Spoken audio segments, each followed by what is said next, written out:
¿Cómo están, hermanos? ¿Todo bien?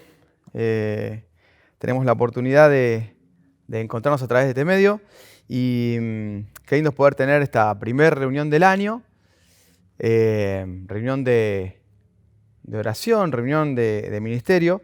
Y este mes vamos a estar hablando de los milagros de Jesús. Y bueno, me tocó hablar de uno de los milagros que se encuentra en Juan. De hecho, Juan es el único evangelio en el cual se relata este milagro. Y es interesante, hablando de Juan, de este evangelio, que muchos autores hablan de que Juan es considerado como el libro de las 7 señales. A los milagros Juan los va a llamar señales. En varios versículos vamos a encontrar que dicen señales. Este es el principio de señales, esta señal, etcétera, etcétera. O sea, el resto de los evangelios lo presentan como maravillas, prodigios y demás, pero Juan lo va a presentar como señales. Y justamente hay 7 señales. ¿Saben que cuando yo empecé a leer, pensé que había muchos más milagros o muchas más señales en Juan? Sin embargo, hay 7 señales en todo el evangelio de Juan. Y si quieren se las voy contando. Ustedes pueden anotarlas, pueden después desglosar un poquito, ¿no? Porque no vamos a hablar de todos estos, sino que se los voy a enumerar, les voy a decir dónde se encuentran. Y vamos a hablar de uno en específico hoy. La primera señal es la conversión del agua en vino. Eso lo vamos a encontrar en el capítulo 2, del versículo 1 al 11. La segunda señal es la curación del hijo del oficial del rey. Eso lo vamos a encontrar en el capítulo 4, desde el versículo 43 al 54. El tercer milagro, o señal, es la curación del paralítico. ¿Se acuerdan de que estaba en el estanque, que no podía acercarse, en el estanque de Betesda, ¿no? Eso lo vamos a encontrar en el capítulo 5, del 1 al 18. La cuarta señal es la alimentación de la multitud, que esa la vamos a encontrar en el capítulo 6, del 1 al 14. La quinta es cuando Jesús camina sobre el agua, capítulo 6, versículos 15 al 21. La sexta señal es cuando da vista a un ciego que es un ciego de nacimiento. Eso lo vamos a encontrar en el capítulo 9, del 1 al 12. Y, por último, la séptima señal es cuando Jesús resucita a su amigo, cuando Jesús resucita a Lázaro. Eso lo vamos a encontrar en el capítulo 11, desde el versículo 1 al 45. Esas son las 7 señales que vamos a encontrar en el Evangelio de Juan. Pero bueno, vamos a develar el misterio. ¿Cuál es el milagro o la señal que vamos a estar viendo hoy? Que vamos a compartir un poquito ahora. Es el primer milagro que hace Jesús. El primer milagro, o la primera señal, en este ministerio público, que es cuando convierte el agua en vino, en una boda. O sea que vamos a ir a una boda. Vamos a ir a una boda. Esto lo encontramos en el capítulo 2, como decíamos, del Evangelio de Juan. Pero antes de ir a la boda, me gustaría que podamos pensar en lo previo a la boda, en lo que pasó antes de la boda. ¿Se acuerdan que Juan lo ve a Jesús y dice, aquí el Cordero de Dios que quita el pecado del mundo? Y después de eso, Jesús empieza a reclutar a los discípulos. Entonces dice, quiso Jesús ir a Galilea, halló a Felipe y le dijo, sígueme. Felipe era de Betsaida, de la ciudad de Andrés y Pedro. Esto estamos hablando del capítulo 1, versículo 44, estoy ahora. Felipe halló a Natanael. Y acá dice, y le dijo, hemos hallado a aquel de quien escribió Moisés en la ley, así como los profetas, a Jesús, el hijo de José de Nazaret. Entonces Natanael le dice esta frase tan conocida, ¿de Nazaret puede salir algo de bueno? Le dijo Felipe, ven y ve. Cuando Jesús lo ve a Natanael, dice que se le estaba acercando, dijo de él, ¿no? De Natanael, he aquí un verdadero israelita, en quien no hay engaño. Tremenda, ¿no? La descripción de Jesús de Natanael. Y le dijo a Natanael, ¿de dónde me conoces?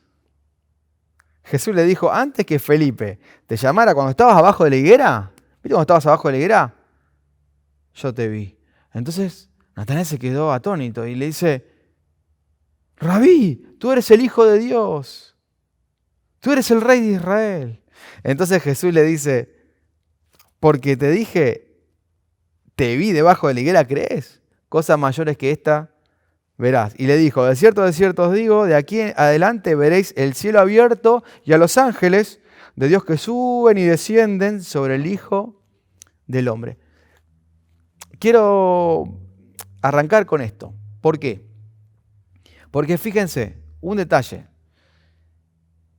Jesús, cuando le hace este comentario a Natanael, Natanael dice, oh, eres el Hijo de Dios, eres el Rey de Israel.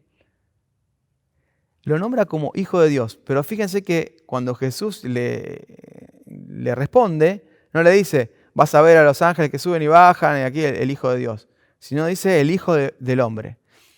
Jesús como que le cambia el pensamiento de los discípulos, iba hacia un lado y él se lo enfoca para otro. Dice, bueno, ustedes dicen que yo soy el Hijo de Dios, es correcto, pero también soy hijo del hombre. Y con esto Jesús, de alguna manera, miren que Él se presenta así. Jesús habla de su humildad, de su ejemplo de humillación, de que era Dios y se hizo uno de nosotros. Se humilló hasta lo sumo, dice, ¿no? La Biblia dice, se humilló hasta lo sumo. Se humilló hasta lo sumo. Bien. Entonces, tengamos esto presente, esto en mente, ¿no? Que Jesús se presenta como el Hijo del Hombre. Y en esto de presentarse como el Hijo del Hombre, entramos a lo que es el ministerio del Hijo del Hombre. Juan, capítulo 2. Y antes de poder conversar un poco más acerca de la boda de Caná, me gustaría poder leerles a ustedes un libro. O sea, es un extracto, es larguísimo. ¿Por qué me gustaría leer esto? ¿Por qué? Porque dependiendo de la tradición, de la cultura, el contexto y demás, las bodas son diferentes. Estos días vamos a celebrar una boda, o se va a celebrar una boda, de Fede y de Sol. Y debido al contexto, debido a un montón de situaciones, la boda está hecha de una determinada manera.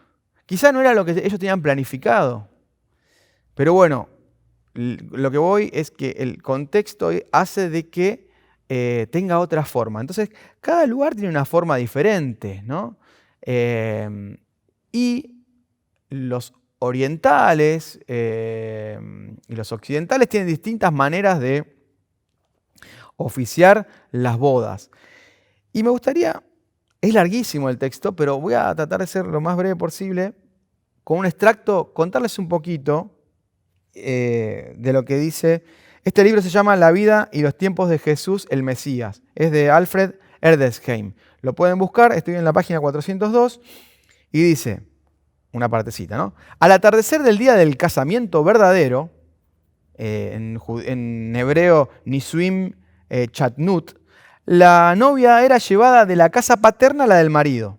Primero venía el sonido de la música alegre.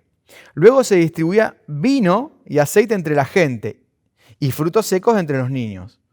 Después la novia, cubierta por el velo nupcial, con el largo cabello flotante, rodeada de sus compañeras y llevada por los amigos del novio y los hijos, y era llevada por los hijos de la cámara nupcial. Todos iban vestidos de fiesta. Algunos llevaban antorchas o lámparas sobre palos largos. Los más cercanos llevaban ramas de mirto y ramilletes de flores. Cada uno se levantaba para saludar a la procesión o se unía a la misma. Y era considerado casi un deber religioso el prorrumpir en alabanzas a la hermosura, a la modestia o virtudes de la novia. Llegados a la nueva casa, la novia era conducida al marido. Se pronunciaba una fórmula más o menos del siguiente carácter: tómala en conformidad a la ley de Moisés y a la ley de Israel. Y la novia y el novio eran coronados de guirnaldas. Luego se firmaba un documento legal llamado el Ketubá, que establecía que el novio se comprometía a trabajar para ella, honrarla, guardarla y cuidarla, en la forma que lo hacían los hombres de Israel, que prometía dar a su esposa doncella por lo menos 200 sus. Era una medida de dinero, ¿no? Y aumentar su dote por lo menos una mitad más, o sea, el 50% de lo que ya tenía. Y que él también se comprometía a emplear en la forma más ventajosa para ella y de la cual respondía él con sus propias posesiones. Y dice, entonces, después de los lavamientos de las manos prescritos y la bendición, empezaba la fiesta o cena de la boda. Y así sigue, es larguísimo esto, podrías leer todo, es un texto larguísimo, interesantísimo, pero no es la idea de hoy, sino que vamos a leer el pasaje bíblico y vamos a detenernos en algunos detalles. Pero la consigna, ¿cuál era? Era contarles un poquito que la boda que figura acá no es saquémonos de nuestra mente las clásicas bodas que vemos nosotros, ¿no? Tanto en Hollywood, a través de las películas, o las bodas que tenemos nosotros, sino que esta boda es una boda diferente. Son bodas de más días, de muchas cosas diferentes. Pero bueno, volvamos al relato. Vamos a ver lo que dice nuestro Dios a través de su palabra. Al tercer día, capítulo 2, versículo 1, se hicieron unas bodas en Caná de Galilea y estaba allí la madre de Jesús. Y fueron invitados a las bodas Jesús y sus discípulos. Y faltando el vino, la madre de Jesús le dijo, no tienen vino. Jesús le dijo, ¿qué tienes conmigo, mujer? Aún no ha venido mi hora. Su madre dijo a los que servían, haced todo lo que os dijere. Y estaban allí 6 tinajas de piedra para agua, conforme al rito de la purificación de los judíos, en cada una de las cuales cabían 2 o 3 cántaros. Jesús les dijo, llenad estas tinajas de agua. Y las llenaron hasta arriba. Entonces les dijo, saquen ahora y llévenle al maestresala. Y se lo llevaron. Cuando el maestresala probó el agua hecha vino, sin saber de dónde era, aunque lo sabían los sirvientes que habían sacado el agua, llamó al esposo y le dijo, todo hombre sirve primero el buen vino, y cuando ya han bebido mucho, entonces el inferior, mas tú has reservado el buen vino hasta ahora. Este principio de señales hizo Jesús en Caná de Galilea y manifestó su gloria, y sus discípulos creyeron en él. Quiero reforzar lo que veíamos en el capítulo 1 de Juan. Te vi debajo de la higuera, porque te dije, te vi debajo de la higuera, crees, cosas mayores que esta verás. Y acá dice, este principio de señales hizo Jesús en Caná de Galilea y manifestó su gloria, sus discípulos creyeron en él. Porque vieron, creyeron, ¿no? Bien, vamos a desglosar un poquito los pasajes. Es claro el pasaje, pero hay cositas interesantes para ir viendo. Fíjense que acá viene hay una boda y viene la madre de Jesús, falta el vino. Otra cosa que no les dije, pero es interesantísimo también, es que las bodas son recontra planificadas. No puede fallar nada, está todo como medido. Va a pasar esto. Está todo medido, no podía fallar nada. Y dice que la boda es planeada con cuidado para dar una impresión de santidad. Y también, tanto impresión de santidad como también presentar un aspecto de alegría. Era tremendo. Pero ¿qué pasa? María vio el hecho de que se agotaba el vino y lo veía como un motivo de vergüenza. Como motivo de vergüenza para los dueños de la casa. Si no había vino, era un motivo de vergüenza. En esa cultura, que no haya vino, quedaba mal visto. Quedaba mal visto. Era una boda que no estuvo buena la boda, digamos. Che, ¿cómo estuvo el casamiento? Malísimo. No había vino. Entonces, dice el versículo 3, no tienen vino. Va hacia Jesús y le dice, no tienen vino. Y Jesús le dice, ¿qué tienes conmigo, mujer? En otra versión más moderna de la Reina Valera dice, ¿y qué tiene que ver con vos o conmigo? O conmigo. Conmigo. ¿Qué tiene que ver eso con vos o conmigo?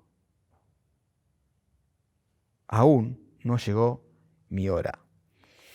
Jesús no le habla de manera respetuosa cuando le dice, ¿qué tienes conmigo, mujer? Lo que está marcando ahí es que de alguna manera las órdenes que él recibía las órdenes venían solo del Padre. Recuerdan que es interesante esto. María tuvo algo tremendo que fue que el nacimiento de Jesús fue algo, la concepción es algo sobrenatural. Cuando Jesús a los 12 años se pierde, entre comillas, o se le pierde a ellos, Jesús no estaba perdido, sabía bien qué hacía. Estaba en los negocios de su padre, le dice que era necesario estar. Y todas estas cosas dice que las guardaba en su corazón María, pero las guardaba muy adentro porque en ese momento ella le va a decir a Jesús, Jesús, mirá, está pasando algo. Y de alguna manera creo que Jesús ahí le está marcando, miraba más allá de la boda. Miraba más allá de la boda y veía otra fiesta. Otra fiesta. Y yo creo que Jesús puede haber visto muchas fiestas, ¿no? Hasta pudo haber visto la fiesta de los cielos. Cuando vos entendiste el mensaje, cuando vos aceptaste la obra de Jesús y cuando yo acepté la obra de Jesús, que hubo fiesta en los cielos. Él ya veía esa fiesta. Él pensaba en la hora, ¿no?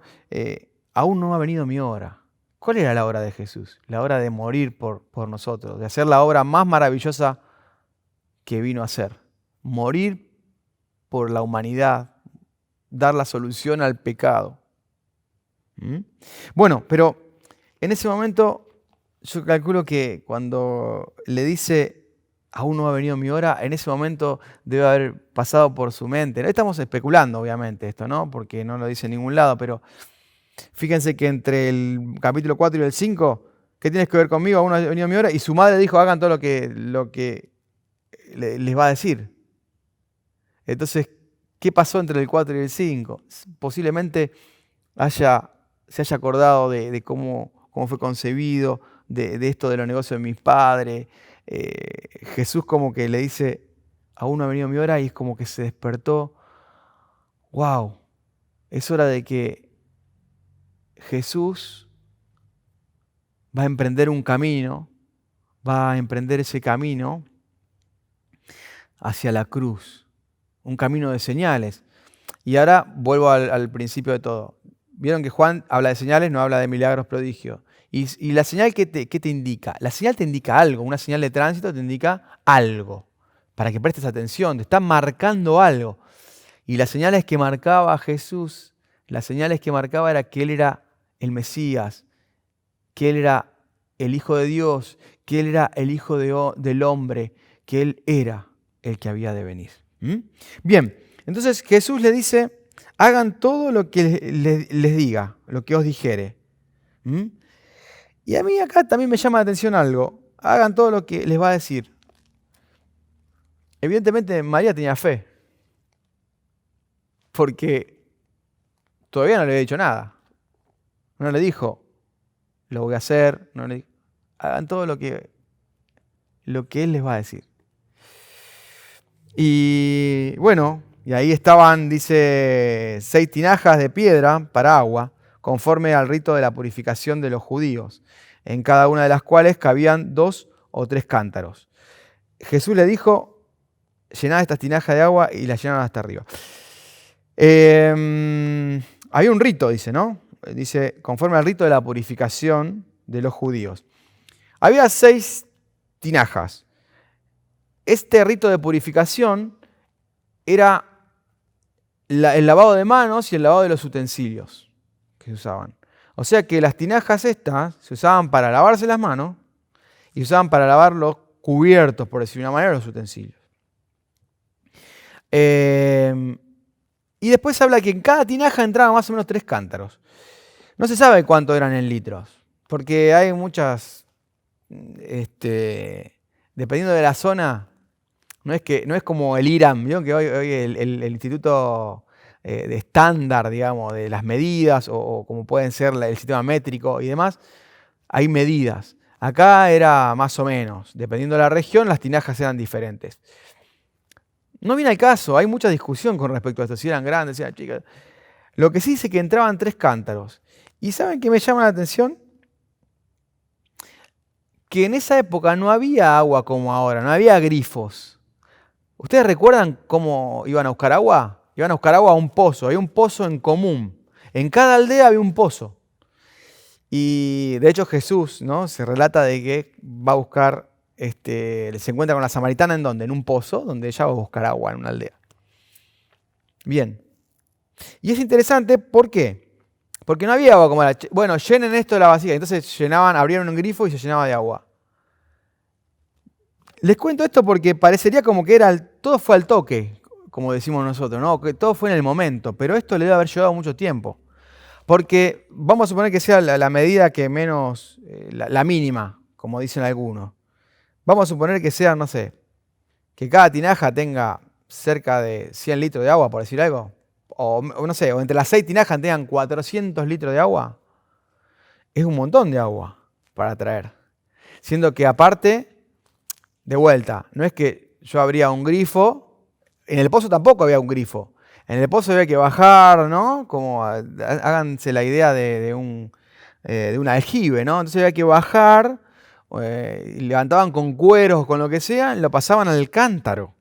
Y después iban las mujeres llevando, mujeres digo por uno de los ejemplos, ¿no? Iban llevando esos cántaros. Y cuando llegaban, ¿a dónde lo volcaban? En las tinajas. O sea que era entre el versículo 6, 7 y el 8, debe haber pasado un tiempo, porque ir caminando, aparte no había los medios de locomoción que hay ahora, iban a buscar, o sea, les llevó un trabajo hacer eso. Iban a los pozos, les llevó un tiempo hacer eso. Jesús iba a hacer el milagro, pero también les demandaba algo, les decía, ustedes hagan algo. Ustedes hagan algo. Bien, Jesús le ordena y ellos hacen. ¿Cuánto tenemos que aprender del versículo 7 y del versículo 8? Le dice Jesús, llenen estas tinajas de agua. ¿Y qué hacen ellos? Llenan las tinajas. Dice que llenaron hasta arriba. Cuando le dice llenar, la llenaron hasta arriba. No es, bueno, un poquito, le voy a poner lo que me alcance. No, otro viaje más tengo que hacer. Dice que la llenaron hasta arriba. Ellos fueron y obedecieron. Lo que se les dijo, fueron y lo hicieron. Pero no solamente eso. En el versículo 8, dice, saquen ahora y llévense a la maestresala. Y se debe haber mirado entre todos y dice, bueno, está bien, total, el que me mandó fue él. ¿Y ellos qué hacen? Obedecen. Más allá de la lógica o de la racionalidad o lo que sea, ellos obedecen. El vino de Jesús fue el mejor de todos los vinos. Fue el mejor que cualquier vino. Dicen que aparentemente, como dice la palabra, servían primero el mejor vino. ¿Por qué? Porque si servían el mejor vino al principio, después tomaban tanto que después uno se pone medio feliz, o estaba medio y no gustaba el mejor vino. Entonces ponían el primer vino medio pelo y después daban el mejor vino. Mejor dicho, ponían el mejor vino al principio y después ponían el medio pelo. Sin embargo, el vino que toman después es mejor. Y acá también hay enseñanzas, ¿no? Jesús es mejor que cualquier cosa. Jesús es mejor que cualquier cosa. El vino de Jesús es mejor que el de otros vinos. Les decía, con respecto a lo de las tinajas, ¿no?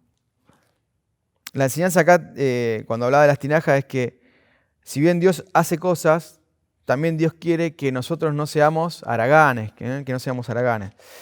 Quiere que trabajemos. El Señor nos manda a que trabajemos. Yo creo que una señal de verdaderos cristianos es gente que quiere trabajar, gente que quiere hacer. Lo teórico está bueno, es importante, el análisis es importante, todo es importante, esas cosas. Pero eso me tiene que llevar a poder hacer cosas. Eh, y yo estoy convencido de que una señal de un creyente, un buen cristiano, un creyente maduro es la persona que hace. ¿Eh? Que no cuestiona, que hace. Bueno, hay que hacer. Yo no me gusta hablar de mí, ¿no? Pero cuando alguna vez me preguntaron cuál era mi don o cuál crees vos que es tu... creo que me gusta hablar del servicio, me gusta servir. El Señor me puso en el corazón eso de tratar de ayudar. Y creo que cada uno de nosotros tiene que lograr hacer eso, ¿no? De poder servir, de poder trabajar, de que estemos activos. Me parece que no es una buena señal, esto es una apreciación mía, ¿no? No porque lo digo yo, sino porque el Señor, en ejemplos que nos da en la Biblia, nos manda que trabajemos. Me vienen a la mente canciones, himnos, ¿no? Trabajad, trabajad, etcétera, etcétera. Bueno, pero vamos a ir cerrando. Le decía que la lógica ¿cuál era? Mejor vino, peor después. Y acá Jesús viene a romper con ese paradigma, con esa lógica. Y creo que la lógica del reino es distinta a la lógica de la tierra.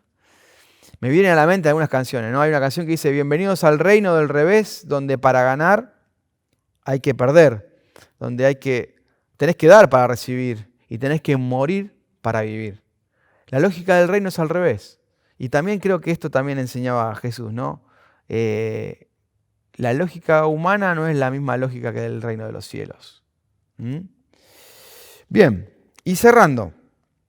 Dice, este principio de señales hizo Jesús en Caná de Galilea y manifestó su gloria y sus discípulos creyeron en él. Fíjense que esto tiene que ver, ahí en el 23, en el versículo 23 dice, estando en Jerusalén en la fiesta de Pascua, muchos creyeron en su nombre, viendo las señales que hacía. De vuelta a la palabra señal. Viendo las señales que hacía. Y me vino a la mente enseguida, también algo que lo relata Juan y no está en otros versículos, mejor dicho, no está en los otros evangelios, perdón. Capítulo 20 de Juan, versículo 29. ¿Qué está pasando? Jesús se le aparece a los discípulos. Jesús muere, resucita, se le aparece a los discípulos. Y en un momento está Tomás y dice, no, pero no puede ser, que estoy lo otro, hasta que yo no lo vea, no lo voy a creer. Y entonces, versículo 29, Jesús le dice a Tomás, porque me has visto, Tomás, creíste. Bienaventurados los que no vieron y creyeron. Bienaventurados los que no vieron y creyeron. Si pensamos un poquito, arranca Jesús diciéndole a Natanael, porque te dije tal cosa, creíste. Después, en el capítulo 2, versículo 11, le dice, y los discípulos creyeron por las señales. En el versículo 23, de vuelta, en Jerusalén creen por las señales.